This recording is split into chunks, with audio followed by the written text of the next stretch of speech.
Hello, you are watching AnewZ Morning from Baku. I'm Astana, and let's see the headlines. Tensions are rising in Georgia as clashes erupted between police and protesters in the capital Tbilisi early Friday morning. Hundreds of Romanians protest in Bucharest after the surprise win of a far-right candidate Călin Georgescu in the first round of the country's presidential elections. Australia introduced one of the world's first strictest social media regulations for children under 16.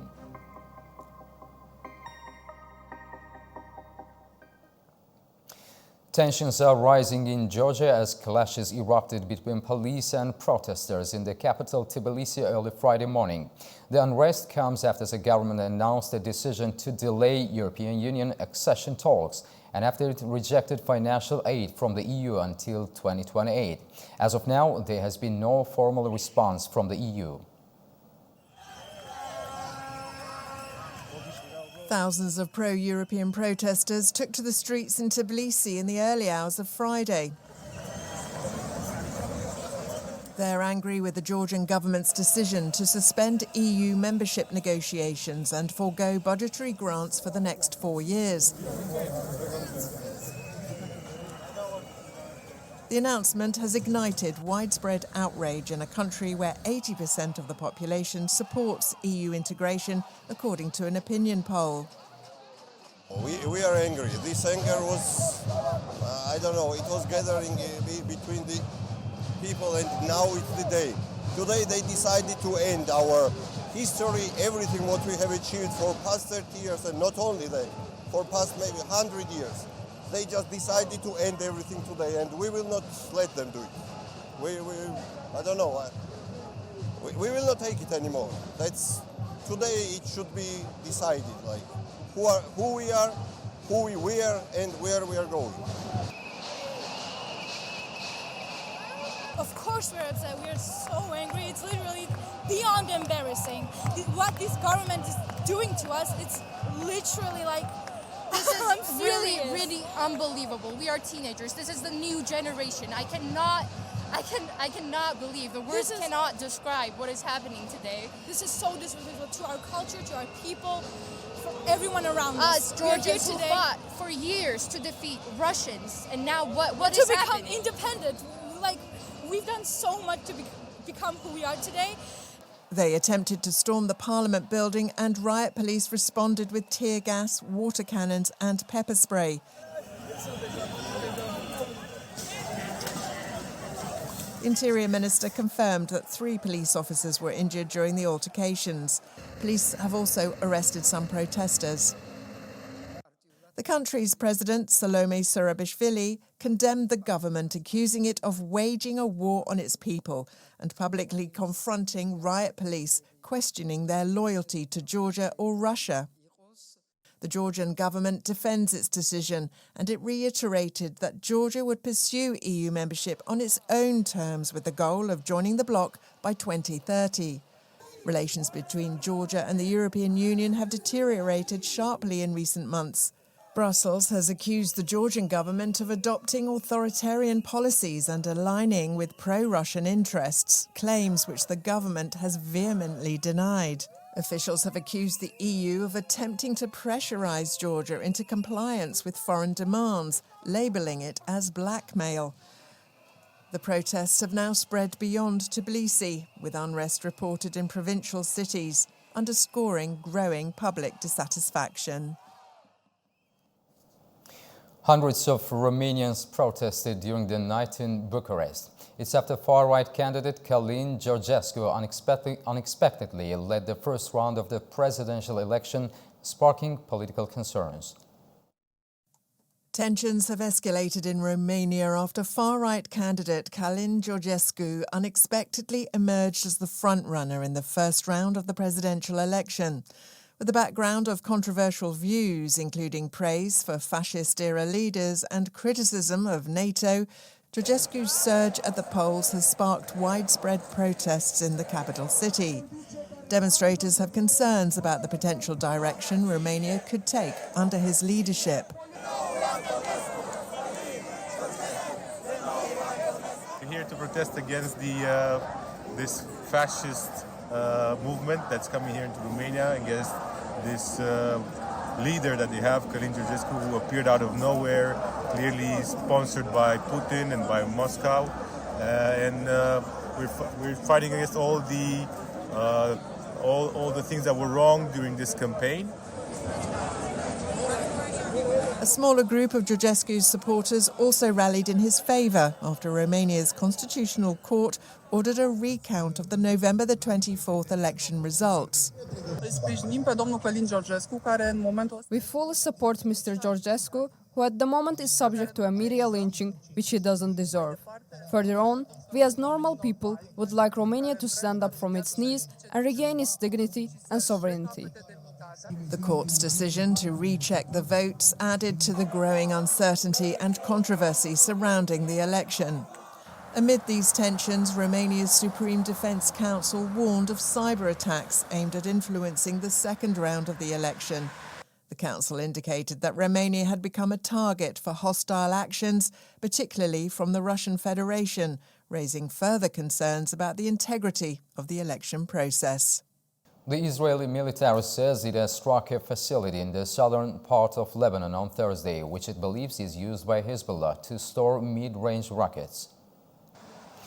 This strike comes after both sides accused each other of breaking the ceasefire agreement, which began on Wednesday.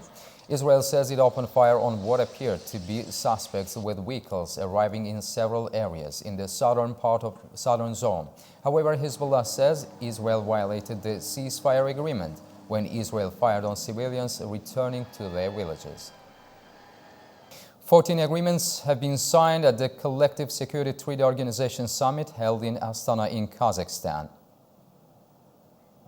The leaders of Russia, Belarus, Kazakhstan, Kyrgyzstan and Tajikistan aim to further strengthen allied relations within the organization.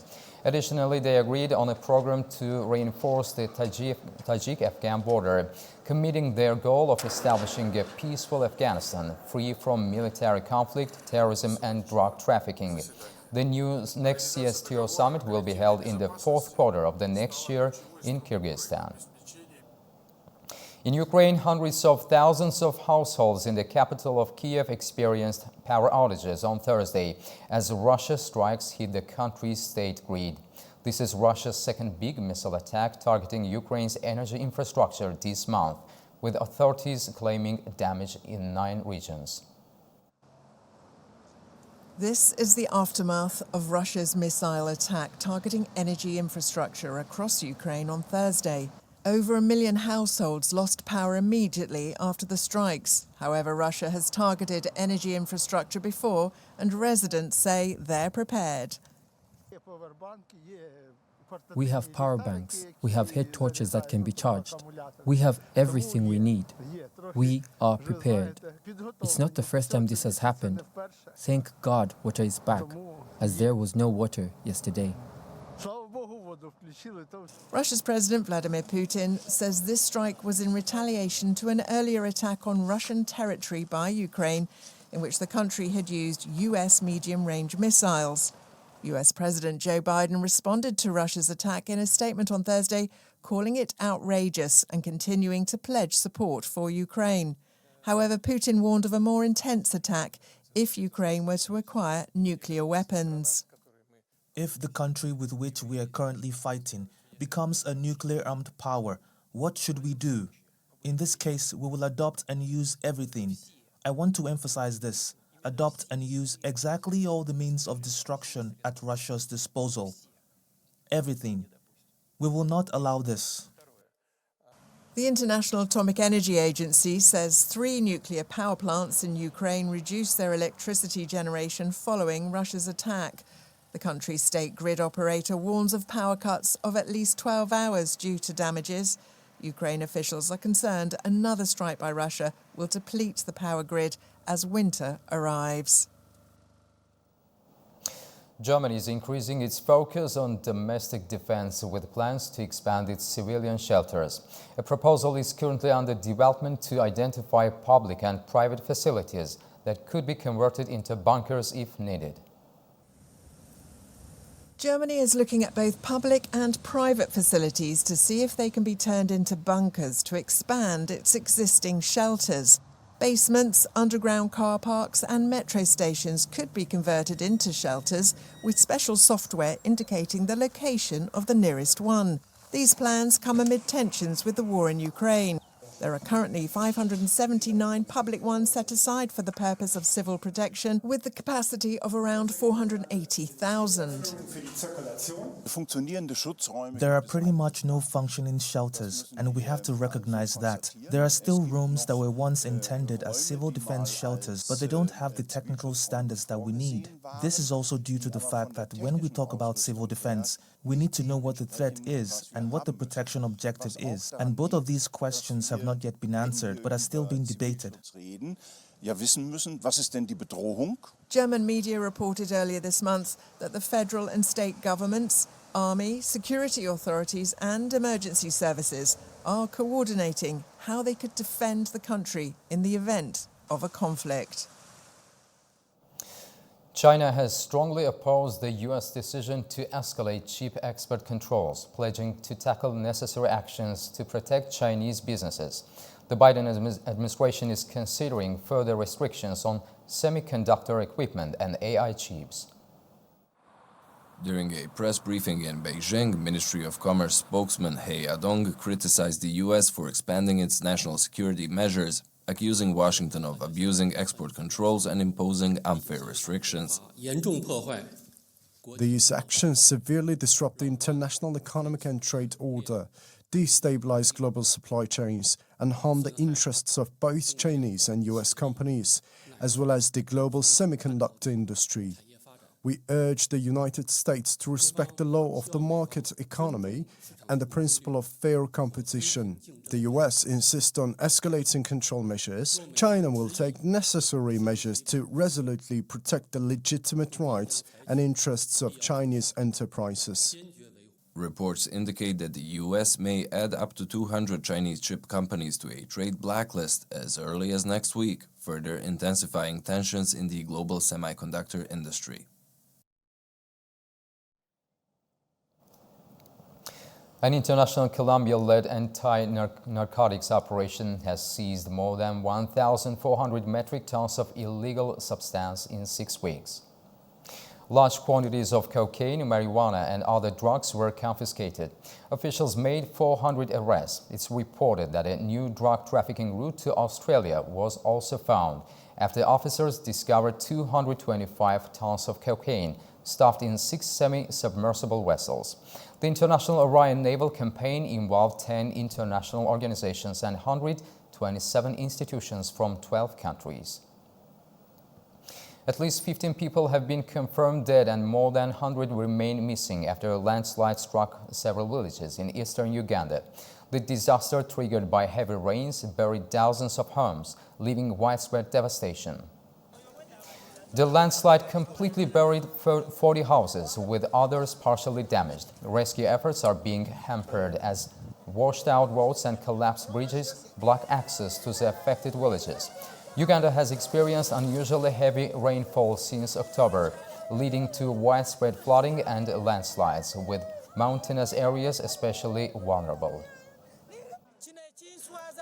Our minister came to this same area when there was a similar mudslide. She promised us in 2 months all those living on the slopes of the mountain would be resettled. She told us to prepare our people. I mobilized them. They've been coming to my office telling me, Chairwoman, we've prepared our luggage to move. When are you relocating us? But I have no answers. Over in India, toxic smoke still covers New Delhi. The air quality index far exceeds normal levels, and residents are concerned about the health impact. The air quality index is usually 400 in New Delhi, which is at a severe level. However, on Thursday, it reached 476. This is close to a more hazardous level, according to India's air quality statistics. This figure sparked frustration among residents with health concerns.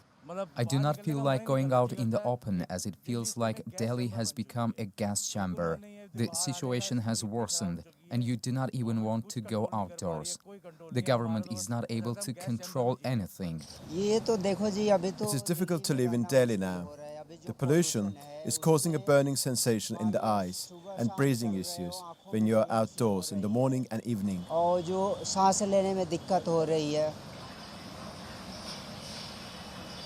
Farmers burning stubble are being blamed for the heavy toxic smog. The government says it's taking strict measures against this process. The National Space Agency has been asked to develop a system to monitor burnt areas and track farm fires. Crunch United Nations talks to find funding to curb the destruction of nature will resume in Rome in February, after negotiations this month in Colombia ended without a deal. That is according to the United Nations' latest statement. The largest summit yet on biodiversity, the so-called COP16 talks in Cali, Colombia, were aimed at boosting efforts to protect nature from deforestation, overexploitation, climate change and pollution. But the meeting, which stretched hours into extra time, ended on November 2nd with no agreement on a roadmap to ramp up funding for species protection.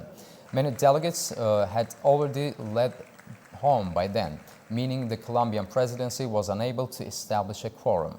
The UN said in a statement that the new round of talks will be held at the headquarters of the UN's Food and Agriculture Organization from February 25th to 27th to tackle issues left unresolved following the suspension of the meeting. Australia has introduced one of the world's first strictest social media regulations, banning children under 16 from using social platforms such as Instagram, Facebook and TikTok. The law passed after intense national debate aimed at protecting young people from cyberbullying and mental health issues linked to social media. Starting in January, tech companies will try enforcement methods before the ban fully takes effect in a year's time in Australia. Platforms that don't comply could face fines of up to $32 million. 77% of Australians support the ban. Authorities say the move is crucial for addressing the youth mental health crisis.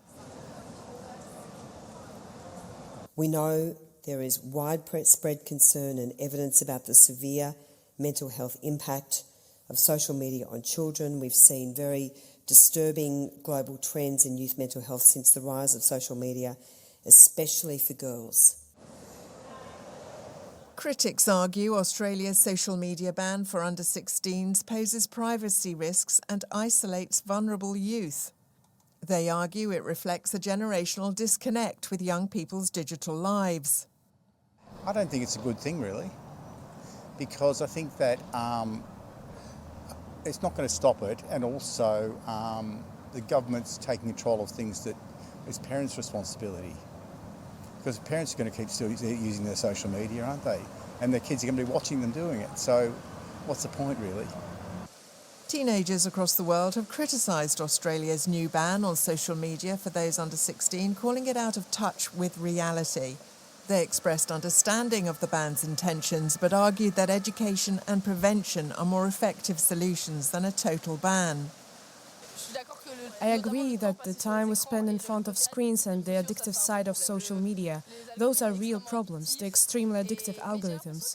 But I think a lot of people my age realize it and see their little brothers and sisters spend time on their phones, and that bothers them.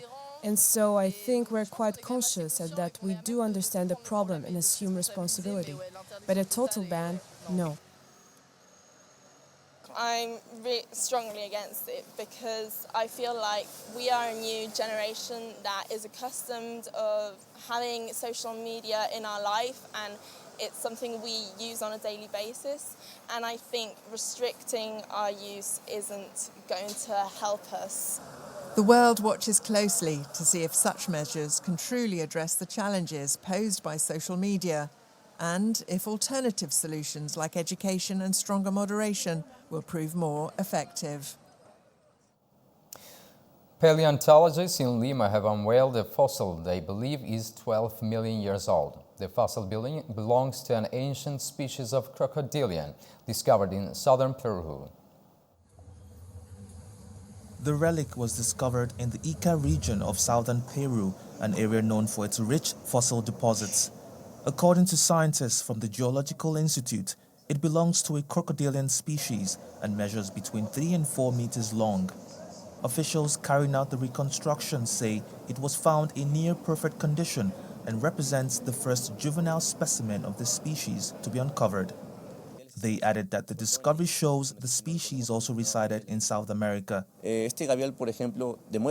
This fossil, for example, demonstrates that the geographical expansion of fossils in the past was not limited only to the Indian continent. Instead, they could also have inhabited other places in the world, like Peru. We are representing the Piscogavialis, which is a crocodile we found in the Ica region of South Lima. In the Pisco Foundation, we believe it's approximately 10 to 12 million years old. The skull and jaws of these specimens differ from that of today's crocodiles and alligators, say officials. The well-preserved fossil offers valuable insights into ancient marine life in the region.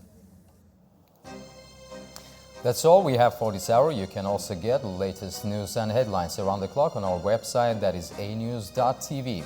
Thank you for watching, and also we wish you a good day ahead.